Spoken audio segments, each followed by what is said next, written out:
Good morning, my dear children. A very fresh start and a very fresh morning.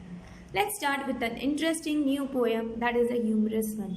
ये एक funny poem है और मुझे लगता है इसको सुनने के बाद आपको हंसी भी ज़रूर आएगी. Dad and the cat and the tree. अभी ये पोएम किसके बारे में है?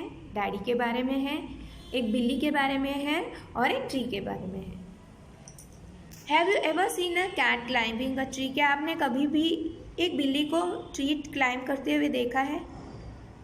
Sometimes a cat may climb too high and get stuck in the tree. कभी कभी एक बिल्ली होती है, वो क्लाइंब करेगी बहुत ऊपर और ट्री में फंस जाती है. The poor thing can't come down without help. और बिना मदद के वो नीचे भी नहीं आ सकती है. How would you help it? अब आप ऐसी मदद करोगे बिल्ली की? Surely not like dad in the poem. बिल्कुल ही आप उस डैड की तरह जो ये पोएम में है उस हिसाब से आप तो मदद ज़रूर नहीं करेंगे. Is dad a good climber? ये क्वेश्चन पूछ रहा है, क्या डैडी को अच्छे से ट्री क्लाइंब करना आता है? What were his plans? Dad के प्लान्स क्या थे? Read the poem to find out. अभी ये पोएम को पढ़ना है, जानेंगे हम लोग.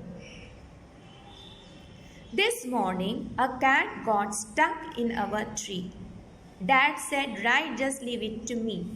अभी एक मॉर्निंग में क्या हुआ था? इस मॉर्निंग में एक बिल्ली जो थी वो ट्री के ऊपर चढ़ी होगी और फिर वो इतनी ऊपर जाने के बाद फंस गई और नीचे अपने आप से आ नहीं पा रही थी, डर रही थी.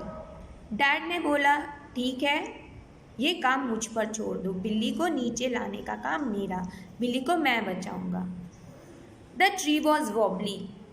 अभी झाड़ जो होता है, ट्री जो होता है, उसके अंदर चढ़ना बहुत ही ईजी नहीं होता है. वो ब्रांचेस होती है, थोड़ी टेढ़ी मेढ़ी होती है, वॉबली होता है, वो हमारा वेट भी नहीं ले सकता है, अनस्टेडी होता है. कैसे थी ट्री? डिस्क्राइब किया है, द ट्री वॉज टॉल. मम said for goodness sec don't fall. अभी मम्मी को ये चिंता हो रही थी कि डैडी ज़रूर ऊपर से गिरने वाले हैं. वो प्रोटेस्ट कर रही थी कि नहीं आप प्लीज़ मत चढ़ो वरना आप गिर जाओगे. फॉल स्कूफ डैडी. अभी हंसते हुए, मजाक या हंसते हुए वे में बोला कि मैं और गिरूंगा. अ क्लाइंबर लाइक मी, मैं तो क्लाइंबिंग में एक्सपर्ट हूँ, मैं तो नहीं गिर सकता. Child's play this is. Child's play का मतलब है, डैड बोल रहे थे अरे ये तो बच्चों का खेल है. यू वेट एंड सी. ये काम मेरे लिए बहुत ही ईजी, खाली आप खड़े रहो और देखो मैं कैसे ये काम करता हूँ. He got out the ladder from the garden shed. Garden के शेड में से उन्होंने एक सीढ़ी निकाली, चढ़ने के लिए सीढ़ी होती है वो. It's slip. अभी क्या हुआ? वो सीढ़ियों में चढ़ने गए और वो पैर उनका फिसल गया. ही landed in the flower bed. यहाँ सब फ्लावर ग्रो किए थे, वहाँ जाके वो फिसल के गिर गए जोर से. Never mind said dad. Dad ने बोला कोई बात नहीं. Brushing the dirt. मिट्टी हटाते हुए.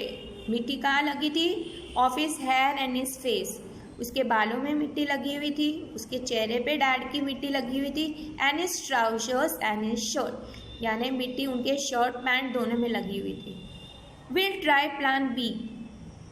बोला चलो आगे का प्लान ए तो अनसक्सेसफुल हो गया, अब हम प्लान बी ट्राई करते हैं. Stand out of the way. आप रास्ते से सब हट जाओ. Mum said don't fall again. Okay, अब वापस आप मत गिरना. Fall again said dad. Funny joke. मतलब मैं वापस नहीं गिरूंगा, ये तो एक ही फनी जोक है. Then he swung himself up on a branch. It broke. बाद में वो झाड़ पे लटकते लटकते वो ब्रांच टूट गई. वापस डैड लैंडेड वेल ऑफ. जोर से, इस टाइम तो बहुत ज़ोरों से वो गिरे. He fell heavily back on the deck. Mum said stop it, you will break your neck. अब मम्मी को और चिंता होने लगी. बोला और अब आगे वापस से चढ़ेंगे तो शायद पापा की गर्दन जो है वो टूट जाएगी. Rubbish said dad. बोला ये चीज़ गलत बात है, ऐसे कुछ नहीं होगा. Now we will try plan C. अब हम प्लान सी ट्राई करते हैं. Easy as winking to a climber like me. अभी भी डैड कॉन्फिडेंस से बोल रहे थे कि मेरे लिए ट्री क्लाइंब करना बहुत ही ईजी है. जैसे हम लोग आँख मारते हैं, बिल्कुल उसी जितना 1 सेकंड का काम है मेरा. तो वो प्लान सी की तरफ चलने लग जाते हैं. Then he climbed up high on the garden wall. अभी गार्डन की जो दीवार थी उस पर चढ़ गए। Guess what, he didn't fall, इस टाइम वो नहीं गिरे।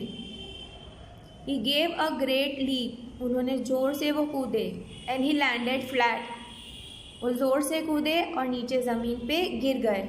In the crook of the tree trunk, वो टेढ़ी ट्री की डंडी के ऊपर वो गिर गए। राइट ऑन द कैट, बिल्कुल कैट के ऊपर वो आ गए थे, जो कैट अटकी हुई थी वहाँ पे।